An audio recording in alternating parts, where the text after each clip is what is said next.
Well, hello, and welcome to the Clue Bird. I'm your host, R. Wayne Brown.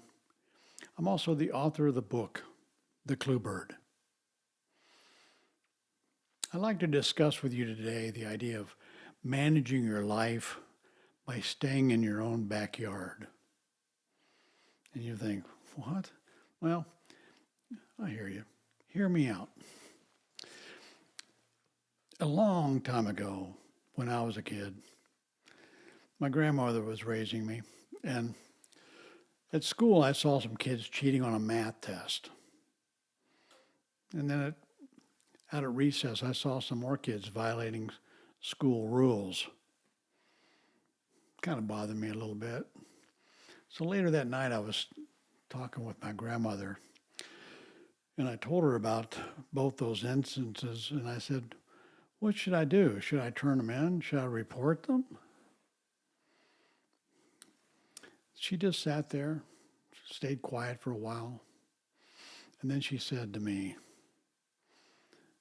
did you ever cheat on a test? Have you ever cheated on your homework? Have you ever copied anybody's work? Have you ever done anything like that?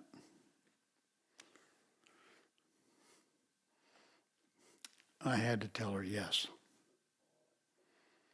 Then she said, have you ever violated any school rules? Either knowingly or unknowingly? Did you ever, run down the hallway? Did you ever skip line in the cafeteria? And I sat there and I thought, yeah. So a little pause went by and she said, why do you want to be the policeman at your school? You want to be high and mighty without sin?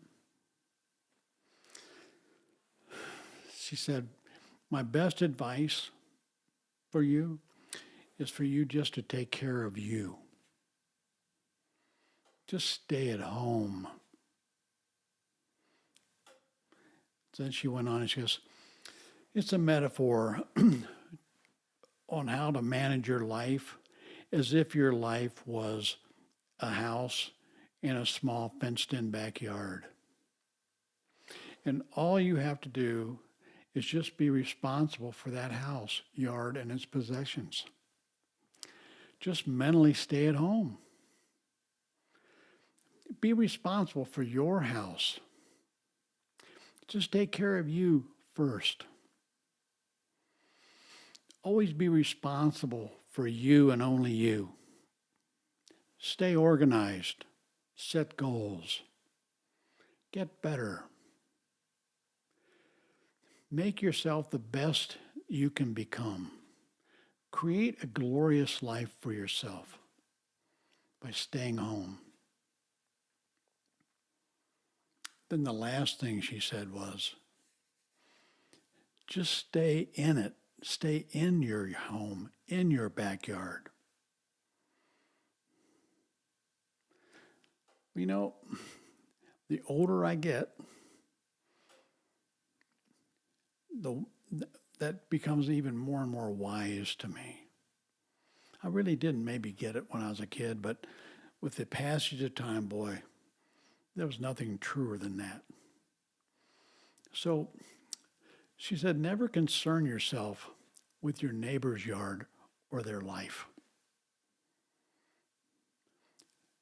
Don't ever be nosy and peek into someone else's backyard or life. Because if you do, two things will probably happen. First, when you get in someone else's life or yard or house, you're probably going to want to offer them unsolicited advice to help them according to you, not according to them. Hey, they may like their life exactly the way it is. And it may be offensive to them and not well received if you show up offering them advice on how to improve their life.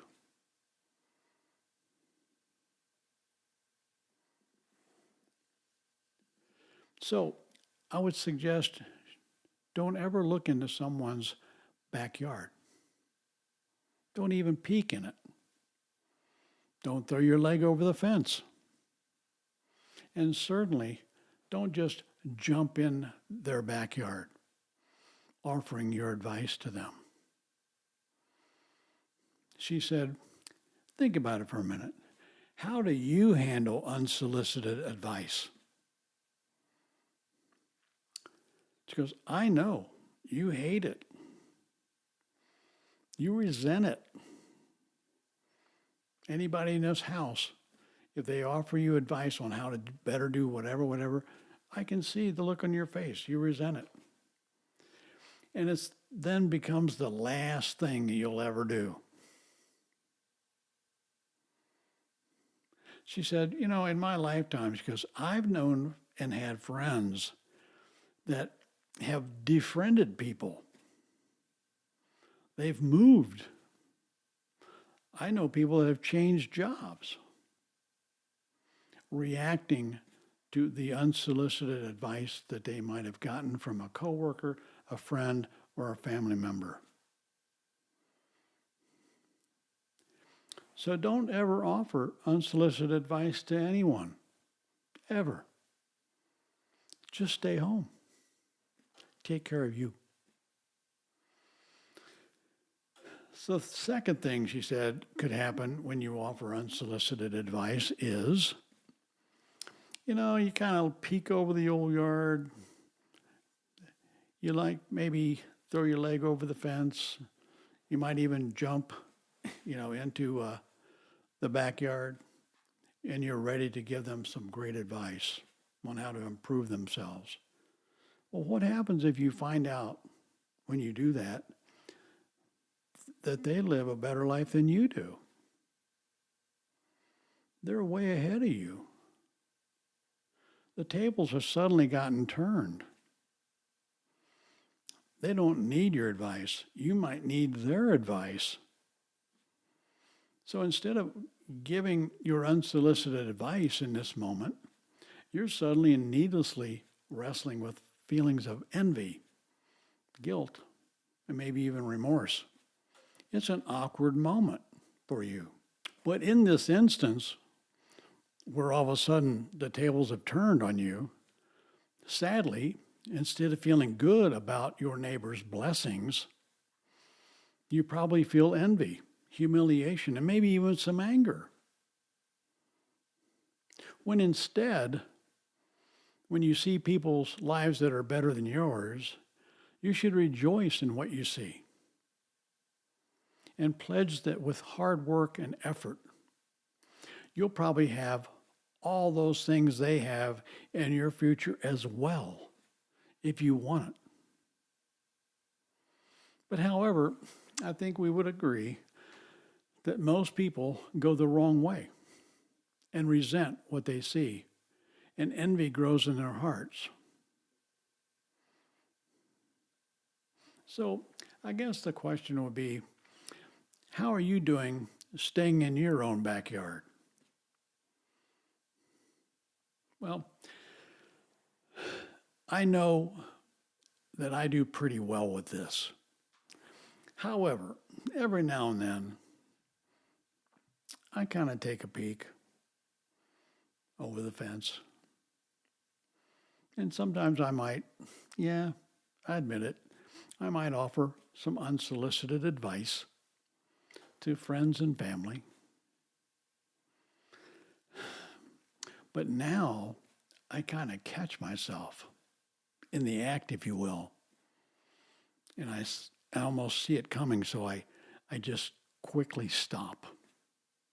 I just refuse to offer unsolicited advice to anybody under any circumstances. It's funny. I seem to have a lot more friends now. So here's the thing. If I peek into a backyard, or somebody's life, and I notice much nicer things than I have, I make sure that my first reaction is to bless what I see. I think of their life, and I think that God bless them. And I pledge to work even harder to improve my little house and fenced-in backyard. So I try to overcome envy and jealousy when I see other people with better lives than I have. And instead, I try to replace it with a challenge to me to get organized, work hard, do what I must do, and improve my lot in life. I think nothing good comes from being a busybody or a know-it-all. And I think we probably all go through those phases sometime during our lives. But it's a great thing to teach our children. What my grandma told me eons ago rings true today, even stronger. So offering unsolicited advice to others, even offering excellent advice to them without their asking or consent, is a mission impossible. It's failure. Everybody loses. Nobody wins in a situation like that. So stay in your own backyard. Manage your life. Focus only on you. It will make you better. So, just do as my grandmother once told me a while back, and that is to stay home and take care of you. Become the best version of you that you can become. That should be your focus, staying home. You know, I want to thank you for tuning in. And if you like what you heard, be sure to subscribe. Oh, and hot tip. Hey, until our next visit, I want you to spend some time thinking about self-mastery and goal setting.